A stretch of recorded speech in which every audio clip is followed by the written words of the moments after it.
hasil baseline yang saya temui bahwa kurang lebih potret masyarakat urban dari dilihat dari sense of community seperti ini. Intervensi saya sendiri menggunakan teknik AI sebenarnya bisa meningkatkan sense of community ini.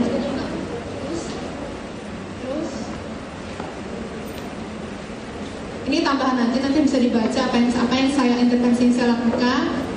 Nah ini hasil evaluasinya kalau dilihat sih ya sedikit lah ya, ada penambahan dimensi-dimensinya. Lanjut Mbak. Lanjut. Oke, ini kesimpulan dari hasil intervensi saya. Ya memang teknik AI ini bisa membantu warga ya dengan cara menyadarkan potensi yang mereka punya, gitu kan, meningkatkan kebanggaan warga dan menyatukan warga dan segala macam. Faktor lain membuat intervensi saya berhasil waktu itu adalah dukungan yang kuat dari para mitra dan stakeholder lainnya. Lanjut Mbak. Tetapi catatan saya di sini, walaupun benar teknik ini dapat meningkatkan sense of community, tapi ini hanya sementara, gitu kan. Ini tidak membuat partisipasi ini menjadi partisipasi yang sustain, gitu kan. Jadi perlu pendampingan dan masih banyak faktor-faktor lain, gitu kan. Jadi sebenarnya sense of community ini bisa berubah dan beberapa waktu ke depan bisa lebih tinggi, bisa lebih rendah sebenarnya. Lanjut.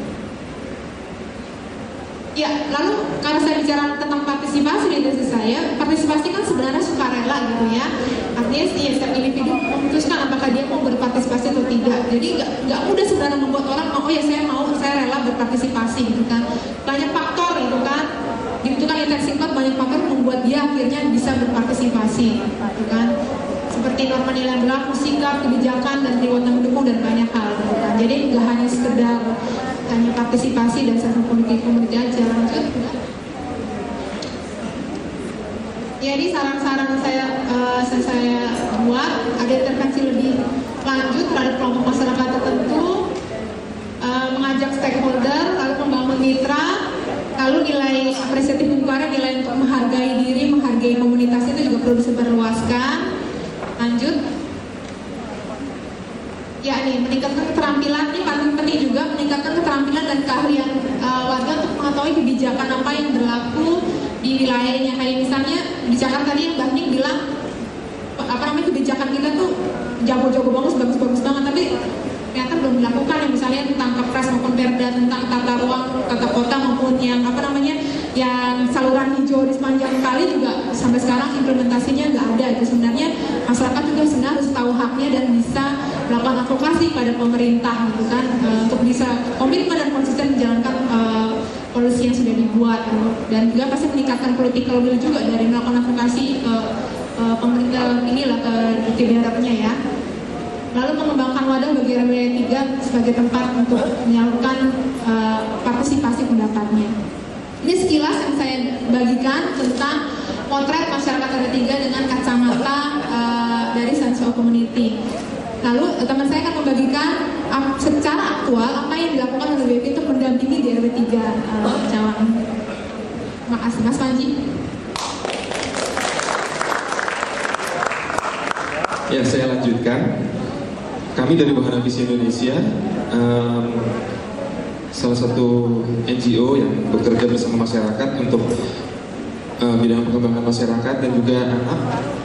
Wahana Visi Indonesia sendiri ini satu payung dengan World Vision Indonesia, World Vision Internasional, dan kami sudah berada di wilayah Cawang mulai tahun 1999. Program kami cukup panjang, 15 tahun di satu tempat melalui pendekatan area development program.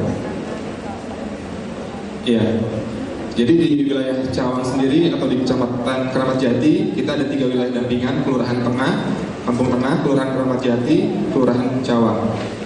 Program yang dilakukan ada 4: nutrisi, ekonomi, HIV AIDS project, dan Capable. Capable ini adalah program untuk peningkatan kapasitas masyarakat dalam menghadapi bencana, dilanjutkan dengan program UCIPRR atau Urban Community. Ini untuk program untuk pengurangan risiko bencana. Itu adalah lanjutan dari program Capable selanjutnya. Nah, ini adalah wilayah pelayanan kami di wilayah Cawang. Kalau teman-teman lihat, wilayah ini yang biru ini adalah aliran Sungai Ciliwung.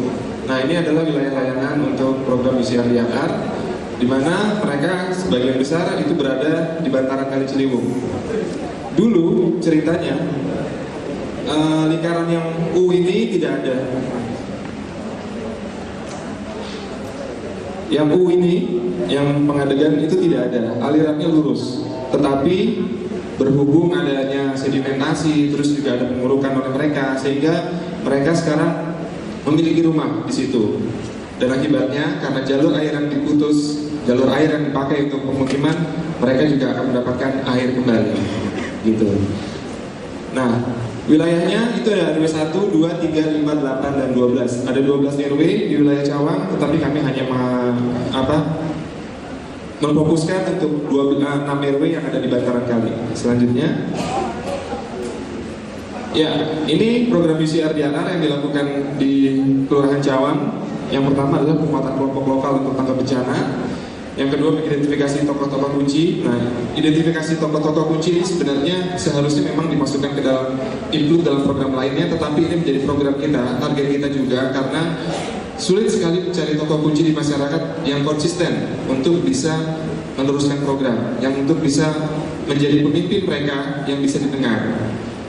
Terus ada peningkatan kapasitas masyarakat, ada SDBRM, ada CDBRM, Early Warning System, ada media informasi dan edukasi. Juga kita memberikan support material pendukung untuk Early Warning System seperti HT, sepeda dengan pengeras suara, juga ada torrent dan MCK. Kemudian program yang terakhir yang sedang dilakukan ini adalah program sanitasi total berbasis masyarakat. Nah, untuk program sanitasi total berbasis masyarakat ini, keluarannya adalah kita akan melakukan penghijauan, membuat sabuk hijau di sepanjang aliran Sungai Ciliwung dengan tujuan masyarakat tidak lagi membuang sampah ke kali, supaya kalinya lebih aman buat mereka. Karena beberapa kali dari kelurahan sendiri sudah memberikan instruksi untuk tidak membuang kali sembarangan, dengan pendekatan mereka harus membuat pintu menghadap sungai, gitu kan, supaya mereka malu kalau buang sampah kelihatan sama tetangganya. Tetapi akhirnya mereka buang sampah rame-rame di sungai juga, karena sama-sama melihat teman-temannya buang sampah ke sungai. Kemudian di program sanitasi total berbasis masyarakat ini juga kita sedang mengerjakan pilar 1 untuk BAB, buang air besar. Mereka harus memiliki jamban. Ternyata dari satu RW pilot project kita di RT 15, dari 95 KK hanya ada 3 yang memiliki septic tank. Yang lain hanya mempunyai WC, tapi setelah itu pasang peralon langsung ke sungai, gitu. Jadi kalau sungai kering itu kelihatan bawahnya dasarnya itu warna-warni, gitu ya. Oke, selanjutnya. Nah, ini kegiatan dari P2B bersama dengan World Vision Wahana Misi Indonesia. Saat itu kami melakukan kegiatan populasi bersama masyarakat untuk capacity building mereka. Waktu itu disponsori juga oleh APRO, Asia Pacific Regional Office kita, dan mereka semuanya turun bersama dengan masyarakat, gitu. Oke. Kelompok yang kita dampingi namanya P2B atau Panitia Penanggulangan Bencana. Tempatnya ada di RW 3 Cawang. Selanjutnya, ya, ini identitasnya. Mereka punya lambang, punya logo sendiri. Setelah hampir sekian lama mereka tidak punya logo, mereka bingung, mereka mau disebut apa ya? Mereka mau disebut Karang Taruna bukan, disebut kelompok binaan PMI bukan, tapi mereka independen. Oleh karena itu kami mendorong supaya mereka memiliki identitas dengan mereka memiliki logo. Itu logonya di atas. Nah, ini identitasnya adalah P2B adalah Lembaga Panitia Penanggulangan Bencana. Terbentuknya setelah banjir besar Jakarta tahun 96. Nah, ceritanya tahun 96 itu Cawang habis-habisan, gitu ya. Cawang habis-habisan dan mereka bingung. Mereka tidak memiliki kemampuan untuk bangkit. Mereka tidak memiliki sistem yang bisa menginformasikan mereka ketika banjir terjadi, gitu. Mulai tahun 2002 akhirnya mereka mulai belajar bahwa sebenarnya mereka perlu membuat jaringan. Mereka perlu tahu dari orang-orang yang ada di atas. Mereka sebutnya orang-orang atas. Oke, kita lanjutkan lagi.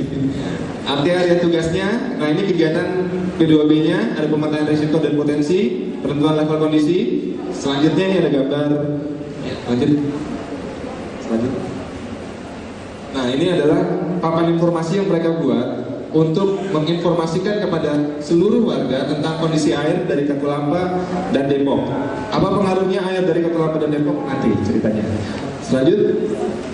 Nah, ini untuk CDBRN, kegiatannya adalah manajemen kelompok penanggulangan bencana, membangun jaringan kerja dengan instansi, terutama dengan Dinas Tata Air PU untuk mengetahui kondisi air. Terus ada juga dengan petugas pintu air Manggarai, sosialisasi dan penyadaran publik mengenai kesiapsiagaan warga dalam menghadapi bencana. Nah, mengapa mereka membangun hubungan dengan petugas pintu air Manggarai? Ini ada kaitannya ketika terjadi banjir. Apakah pintu air Manggarai dibuka atau enggak? Itu ada pengaruhnya sama mereka ketika kalau pintu air Manggarai tidak dibuka, mereka akan banjir lama. Gitu. Lanjut. Ini kegiatan emergency responnya, pemantauan kondisi air tadi dengan alat-alat SMS atau melalui HT. Terus ada unit sistem yang sudah dibangun. Mereka juga melakukan evakuasi banjir, korban banjir. Terus ada manajemen campnya, pengaturan tenda dan lain sebagainya. Terus ada pembersihan area pasca bencana. Yang menarik dari pembersihan area pasca bencana itu, mereka harus menunggu sampai air surut untuk membuang lumpur. Karena ketika lumpur tidak dibuang bersama dengan air, itu akan kering dan itu akan membuat repot buat mereka. Karena sedimentasinya sangat tebal di dalam rumah. Lanjut. Ini prestasinya meminimalkan korban ketika terjadi bencana. Prestasi lainnya adalah mereka memiliki alur dan mekanisme komunikasi dalam rangka early sistemnya. Tim P2B-nya juga mampu mengatur dengan baik sistem penanggulangan bencana, tetapi hanya untuk lingkup RW 3. Terus masyarakat tidak lagi tergantung kepada pihak luar. Nah, salah satu statement yang diberikan oleh Lurah Cawang waktu itu, karena lurahnya sudah ganti sekarang, ketika banjir tinggi melanda Jakarta pada Februari 2010, kami masih mampu mengelola situasi yang ada. Artinya mereka tidak membutuhkan bantuan dari pihak luar waktu itu. Lanjut. Faktor pendukung. Ini ada yang pertama adalah kemampuan masyarakat untuk belajar dari alam dan pengalaman menghadapi banjir. Ini salah satunya adalah memantau ketinggian air tadi. Nah, terus salah satu statementnya adalah untuk mengetahui perkiraan berapa level ketinggian air yang akan terjadi, yaitu dengan melihat modal yang ada di kali. Modal itu artinya adalah tinggi air di permukaan kali Ciliwung yang ada di sana. Itu dibandingkan dengan posisi air di Bogor dan Depok. Nah, jadi itu nanti mereka bisa menghitung kalau di Bogor tinggi, berapa jam lagi mereka akan sampai di Cawang. Jaraknya kalau tidak salah waktu itu manual ini dibuat itu adalah 6 jam dari Depok, 6 jam dari Bogor. Jadi 12 jam dari Katulampa, ketinggian air akan 12 jam lagi dia akan baru sampai di Cawang. Lanjut. Nah, ini panduan lokal yang mereka buat. Menurut mereka, banjir 1 atau 2 meter itu tidak banjir, karena itu mereka sebut becek. Ya, itu sudah biasa terjadi karena banjir 1 atau 2 meter itu akan cepat surut dalam waktu 4-5 jam. Ini level 1 mereka sebut level becek. Ini ya, jadi mereka sudah petakan ada beberapa jiwa yang menjadi korban banjir dalam kondisi becek. Selanjutnya, level yang kedua, ini level genangan. Jadi sudah lewat dari 2 meter sampai 3 meter atau mungkin sampai 4 meter, itu mereka sebut genangan. Jumlah korbannya sudah bertambah dengan ketinggian yang juga bertambah. Nah, yang level 3 ini yang tadi dikatakan oleh Dayan, ketinggiannya bisa sampai 7-8 meter. Gitu. Artinya mereka saat itu harus evakuasi keluar di level ketiga ini. Gitu. Nah, di level ketiga ini mereka menciptakan satu mekanisme yang mungkin tidak disebutkan tadi sama Dayan, bahwa mereka memiliki connecting door. Jadi karena kontrakan mereka rapat dan mereka punya rumah tingkat, jadi setiap pintu, setiap rumah itu mereka punya connecting door yang boleh dibuka ketika level 3 ini terjadi. Gitu. Karena mereka hubungannya itu antar kamar ya. Jadi karena disekat sama triplek, mereka harus punya bikin itu untuk mereka bisa keluar ke jalanan. Karena kalau mereka tidak bisa itu, mereka harus naik ke atap, ke seng, itu bahaya. Lebih baik mereka membuat pintu, connecting door itu. Tapi itu hanya berlaku pada level 3, level banjir ini. Kalau sampai level 1 mereka sudah sampai situ, beda lagi ceritanya. Karena di dalamnya itu ada kamar-kamar pribadi. Gitu. Ya, selanjutnya Ini faktor pendukung lainnya adalah mereka punya solidaritas dan kepedulian yang tinggi, karena beberapa dari mereka tidak terlibat, mereka tidak terkena banjir dari anggota P2B-nya. Lanjut. Faktor pendukung lain, sebelumnya tadi ada, hidup dengan banjir menjadi pilihan masyarakat. Nah, masyarakat menjadi lebih kreatif dan tanggap untuk melakukan sesuatu yang akhirnya bisa menolong mereka mengurangi dampak dari banjir yang ditimbulkan. Selanjutnya, hubungan yang intensif serta kemampuan fasilitator dalam menganalisa dan mengidentifikasi potensi anggota tim yang memiliki pengaruh signifikan dalam kelompok. Karena di tim P2B ini bukan hanya warga, tetapi ini gabungan dari SIBAR, dari bentukan PMI, Siaga Taruna Siaga Bencana yang dimiliki SIBAR, dan ini mereka berkolaborasi dengan Karang Taruna, sehingga ada orang yang terlatih dan ada orang yang tidak terlatih gitu. Bahkan mereka juga sebenarnya ingin memiliki kemampuan yang sama, tapi kadang-kadang memang mereka tidak memiliki akses untuk belajar seperti water rescue atau manajemen bencana. Lanjut. Ini ada faktor pendukung lainnya. WVI tidak menciptakan institusi yang baru, tapi kita memperkuat institusi yang telah ada. Itu tadi ya, kita tadi membangun SIBAR ini juga dikolaborasikan dengan unsur kepemudaan dari Karang Taruna. Selanjutnya, ya tadi sudah dibilang bahwa ada pemerintah lokal yang mendukung, yang kooperatif, terus ada sinergi antara BVI dengan PMI, terutama waktu itu kita manajemennya PMI melakukan tindakan untuk teknisnya, pelatihan teknisnya seperti emergency response, juga untuk P3K-nya, tetapi BVI mengambil peran untuk manajemen kelompok. Oke, terus tantangan masih dalam bentuk dokumentasi yang kurang baik dari mereka sendiri.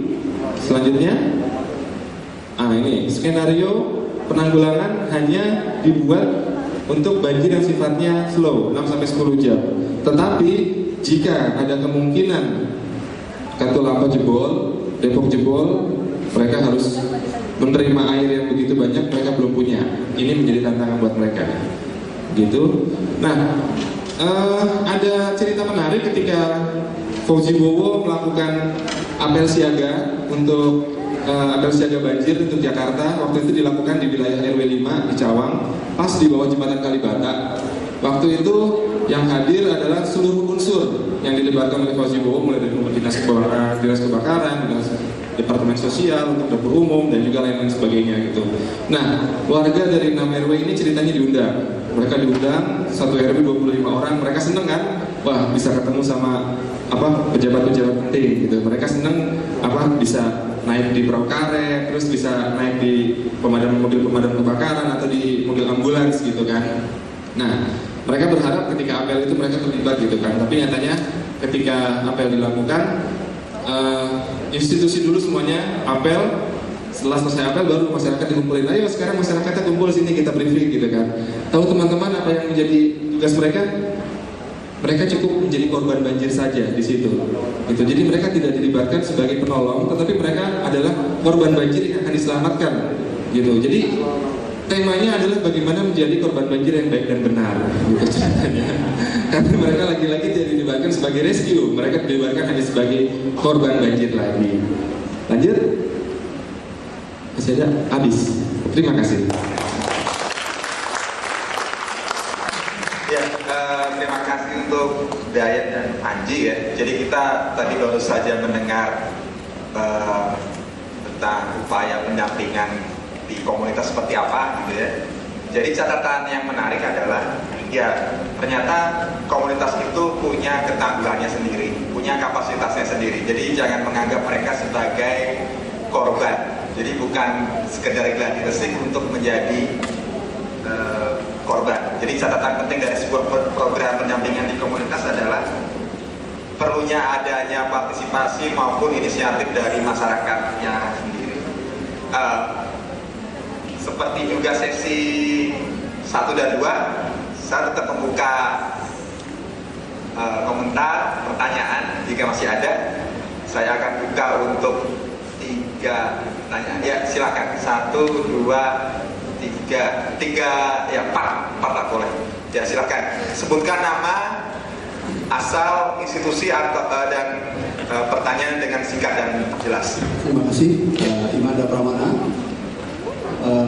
dari Bandung, ahli perencana ruang wilayah dan kota. Saya mau Dengan Bapak siapa? Imanda Pramana. Bapak Iman ya? Imanda Pak, jangan disebut. Imanda ya? Silakan Bapak Imanda. Oke. Mungkin kita sharing Pak. Ini ada sedikit hal yang mungkin sama-sama persepsinya yang harus kita sama-sama luruskan. Agak berbeda ini dengan kami yang lebih kepada perancangan dan perencanaan. Jadi kita belajar, saya akan cerita sedikit.